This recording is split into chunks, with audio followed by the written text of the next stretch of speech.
Okay. So, yes, hello. Thank you for taking your time and participating in this interview. My name is Alejandro Santana, and I'm conducting research on behalf of UF to better understand the experiences of the undergraduate architecture students who are nearing their graduation.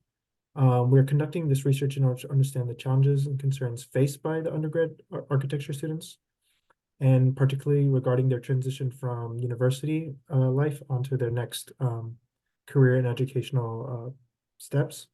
The insights that you're going to provide in this interview are invaluable to us in helping us improve our support services for students like yourself. And just, all of your responses will be kept confidential. Do you have any questions before we begin? I don't think so. Okay, perfect. So to get started, I'm just going to ask some questions to get, to know more about you. So if you could just please introduce yourself, who you are, your major, what year you're in, a little more about your background, stuff like that. My name is Kendall Jesse. I am a fourth year architecture student, so I graduate in May of 2024. I also have a dance minor, which has been surprisingly helpful. The two work pretty well together. That's Yeah, good. Um, so my next question would be, are you the first in your family to go to college? I am not. Okay, and what your parents went to college here in the US or outside, or what is their background? And if you can provide any Um, what they majored in if they went to college. my mom was a business major at UWF, in Pensacola, Florida. Mhm. And my dad has a degree from Northwest Florida College. I'm not sure what it's in. And then my mom is currently getting her master's degree, also at UWF. That's nice, nice. So my next question would be, what made you choose architecture and kind of what aspects of the UF DCP college architecture program kind of gravitated towards you choosing uh, to be an architect? I think I've always wanted to do architecture. Like since I was little, I liked drawing and math, and those two go together in architecture. So I just kind of kept doing that. And then in high school, I was in a civil engineering and architecture academy. So then when I was applying for schools, I only applied to schools with architecture programs. And UF has the top architecture program in Florida. And it's also one of the top programs for public schools in the US. So it's always been my dream school. Good, that's good. And then I guess it's lived up pretty much to its potential. I've gotten a lot of good professors and good learning opportunities. So to elaborate more on your kind of stay here at UF, could you give me a brief description of what your academic journey has been in the architecture program? Um, I guess like just within the UF program. It could be just if you want to just focus on kind of like the classes that you've taken, or maybe some clubs or any other opportunities, um, uh, adjacent to UF, if you will. Yeah.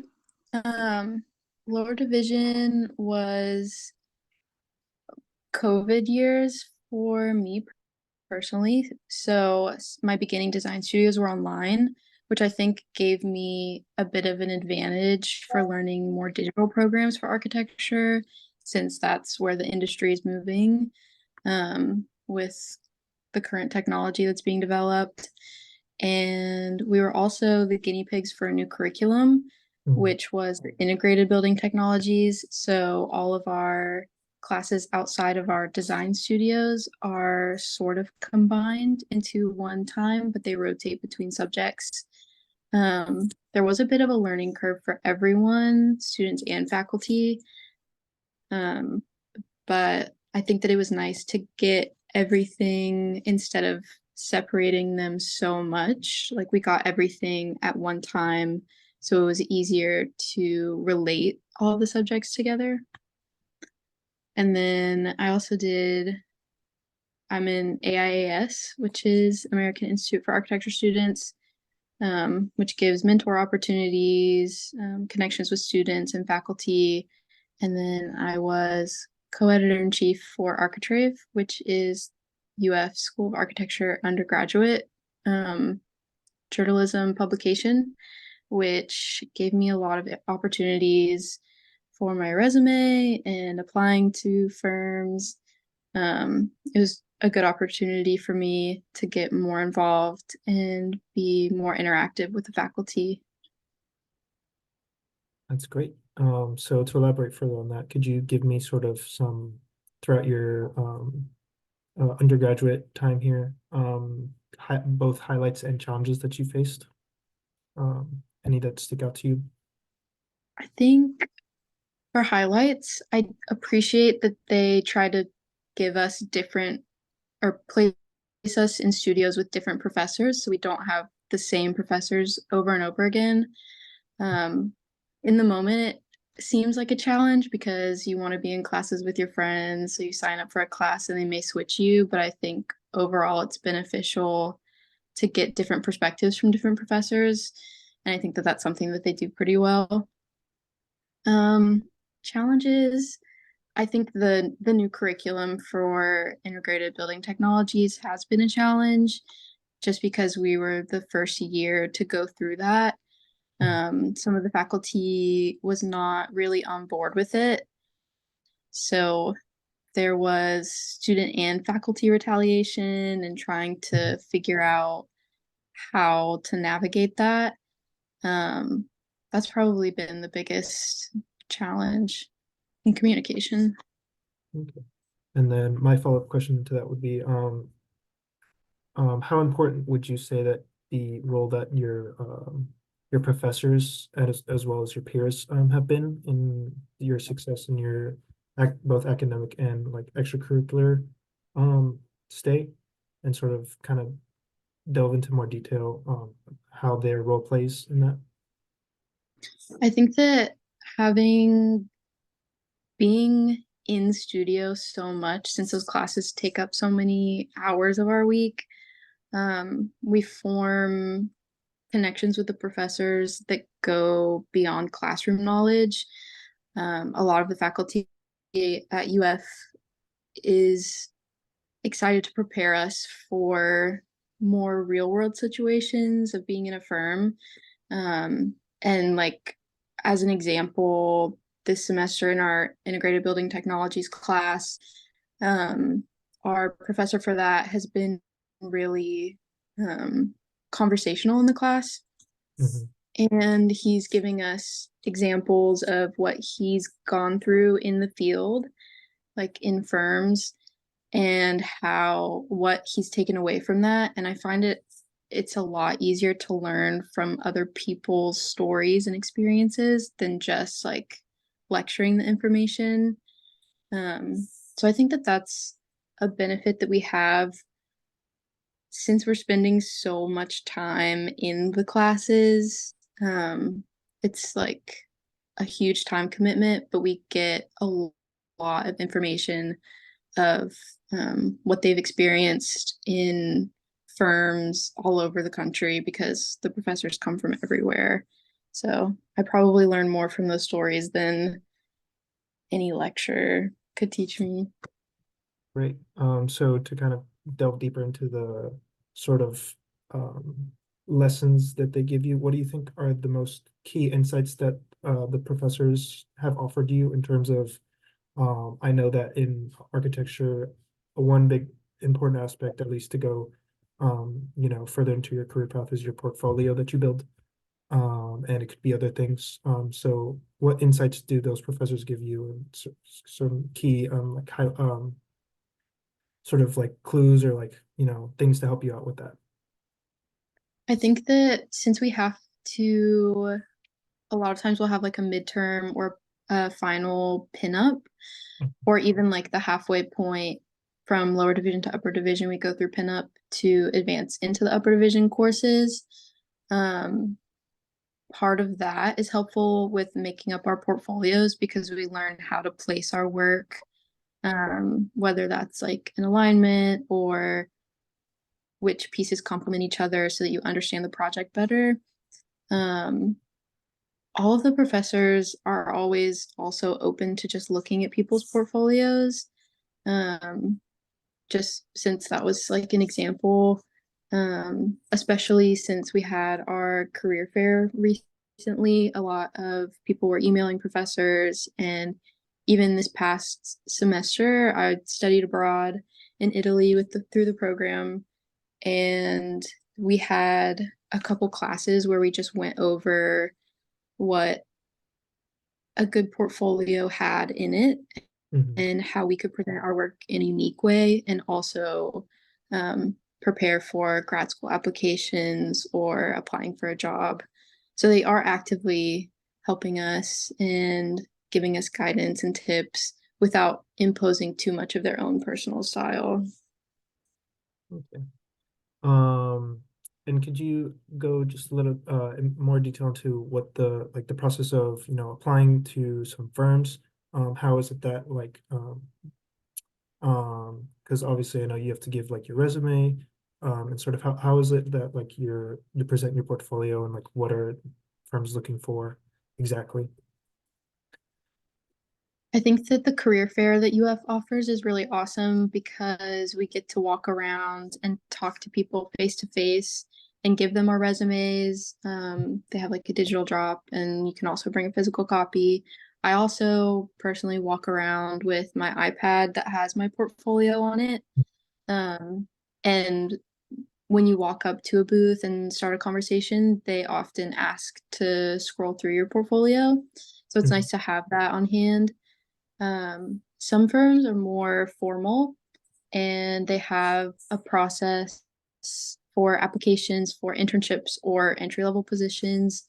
So a lot of them on their own websites have you create an account where you can upload your resume, a cover letter, references, and your portfolio. Mhm. And then they'll go through those and advance to an interview process. And then some architecture firms are a lot more casual. um, I had an internship this past summer, and I met them at the career fair last year.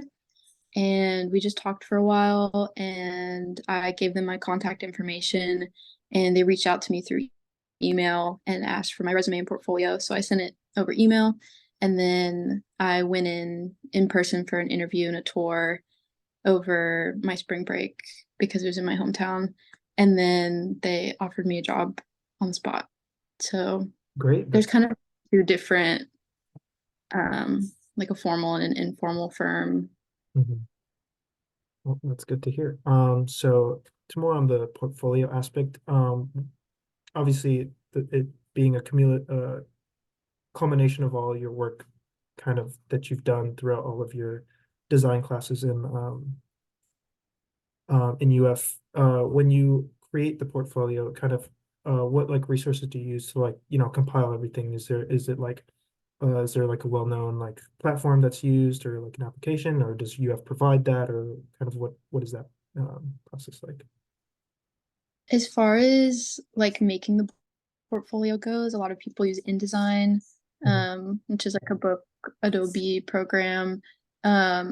Issue is a free online publication website where a lot of people publish their portfolios, and it's ISSUU. And a lot of, and I can speak for other people also, like we just go through and search for architecture portfolios to see kind of how people are orienting things for inspiration, um, and what a table of contents should look like, or how many pages should be in the portfolio. Some grad schools have requirements of how many pages you are allowed to submit. They have like a min or a max. Most firms don't really specify that for jobs, but for grad school applications, they usually specify a page number. But it's just a good tool to use to get inspiration. I know a lot of people also will look through Pinterest to find things, which is seems really informal, but a lot of people publish their work there. So it's nice to get some insight into how long a portfolio should be, because it shouldn't be too long to where you lose people's attention, but should also include enough work to showcase your personality. Right.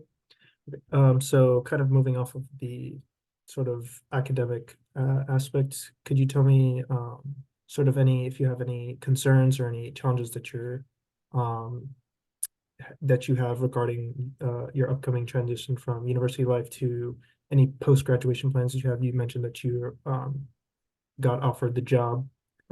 If but if also if you have any plans for, maybe pursuing more education, kind of give me your insights on that. Yeah, I think that um,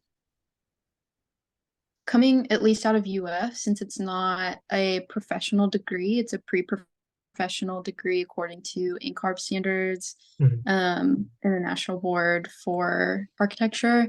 So out of UF, if you want to be licensed as an architect, we also have to pursue a master's degree. So um, I personally will be taking a gap year to work because we also have experience hours that we have to submit before we Mhm. can take our exams. So um, usually it splits half and half, people who go straight to grad school and people who take a gap year to work and get hours. Um, and I am on the side of taking my time to edit my portfolio and prepare it for grad school applications and work while that's happening so that I can get my experience hours first and then go back to school and then take exams to get licensed. Okay. But it is a little nerve-wracking, um, just entering a field with different softwares than they teach you in school, um, and just kind of like a new group of people that you're surrounding yourself with. But other than that, I think that we have a pretty good idea of what we're getting into. Okay. So to go back to sort of, have you had any experience with sort of the platforms that maybe UF provides with accessing career services or support for like job search or internship search, or like do you have any experience with those tools, if at all? I know that for the career fairs, we log into UF's um, like career website. They have us create an account, and then that's how we can digitally upload our resumes to all the firms that are there. Mhm. But that's the only experience that I've had with any resources. So with your experience in that, what aspects of those services do you think are helpful, or if there are any areas that are lacking or need improvement, do you think be made better? I think that the one thing that I don't like about that specific program is that we don't have a place to upload our portfolios. It's only our resumes. Mhm. So when you log in at the career fair, you can scan a QR code and it checks you into that firm's booth and it automatically uploads your resume. But there's only a spot to upload one document, which is the resume. Okay. So and then I guess my final questions that I have here would be so your transition into, post grad, I would ask what skills or knowledge that you believe that you obtained are essential in your success in this transition, and what skills do you think you can also improve upon and further develop? I think that the balance between design and practicality is taught pretty well at UF. Um, and I guess that depends on what professors you have, but with the integrated building technologies new curriculum, they're really trying to get us to stay in a design focused mind, but also make it practical and integrate things like consideration for HVAC systems, know that our walls need to be this thick. What are the codes for windows that are going in? So we try to design consciously, but also really creatively. And I think that that's something that firms really value when hiring UF students, and that's one of the reasons why UF students are so hireable. Um, the only thing that I didn't feel super prepared on before like my internship was Revit, which is the industry standard software that all the firms use. And we don't have a specific class that's required. There is an optional one, but it's optional your final semester of school. Mhm. And then, so that's kind of like where we have to learn things on the job instead of in school. But Right. Well, thank you so much for sharing your insights, and your input was very valuable. And if you have any additional thoughts or feedback, you're free to share right now. I think I'm good. All right. Well, thank Thank you very you. much.